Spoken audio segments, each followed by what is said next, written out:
Banyak hal-hal yang aku pikir aku oke-oke aja tapi ternyata tidak, yaitu dalam pernikahan aku kurang bisa untuk mengungkapkan perasaan aku. Kadang suka hal-hal sepele, kadang-kadang kayak kita takut dia lagi banyak kerjaan jadi kita nggak mau cerita. Nah itu nanti tertumpuk dan ternyata itu nggak baik buat kita. Banyak sih yang hal-hal yang aku nggak mampu. Yang jelas yang paling besar kesalahan aku adalah ketidakmampuan aku dalam berkomunikasi secara sehat. Tapi sekarang setelah belajar, ya alhamdulillah semuanya lebih semuanya lebih enteng. Ya gitu kan ya. Iya. Bersyukur, aku sangat bersyukur punya Ardi sebagai suami aku. Dan nggak aku yang beruntung. Dan alhamdulillah kita berdua terus kuat menjalani semuanya gitu. Sama sekali tidak ada kata-kata ingin menyerah. Seperti yang tadi Nia cerita ya. Jadi yang sebelumnya kita mempunyai suatu masalah dalam berkomunikasi, ya sekarang dengan kedewasaannya Nia dan saya sedikit bertumbuh tapi lebih tidak dewasa dari Nia tetap. Ya, dengan kedewasaan Nia ini kita bisa ya saling, kalau ada masalah kita saling terbuka dan saya banyak mendapatkan pelajaran bahwa yang namanya lelaki itu tidak harus selalu nggak punya masalah, harus kelihatan kuat, ya nggak boleh nangis dan lain-lain. Itu kita belajar di sini bahwa ya itu mungkin menjadi penyebab ketika lo pendam masalah lo.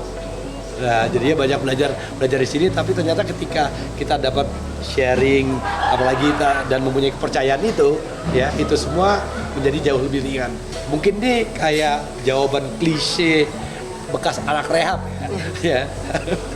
Ya tapi kalau misalkan disuruh pilih mendingan ada kejadian itu atau tidak, ya bukan pada saat kejadiannya ya, tapi mendingan ada kejadian itu atau enggak, ya kita berdua sudah membicarakan mendingan itu karena efeknya terhadap hubungan kita sebagai suami istri itu dan sebagai orang tua jauh lebih baik.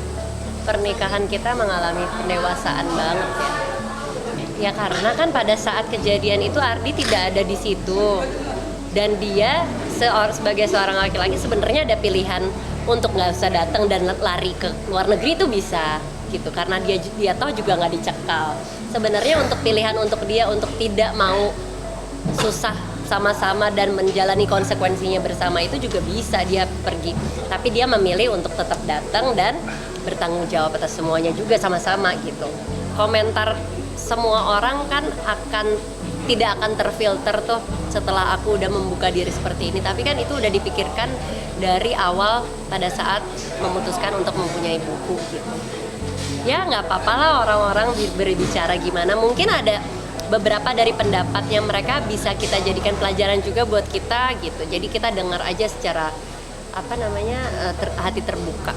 Ya tadi sebagai konsekuensi itu merupakan suatu konsekuensi, tapi kan saya ngelihatnya lebih dari sisi yang lain, itu ketika pohon itu makin tegar, anginnya makin kencang. Nggak mungkin kita bisa membahagiakan semua orang, itu nggak mungkin. Jadi mudah-mudahan ya yang mengapresiasi tentang keterbukaan ini akan lebih banyak daripada yang menghujat.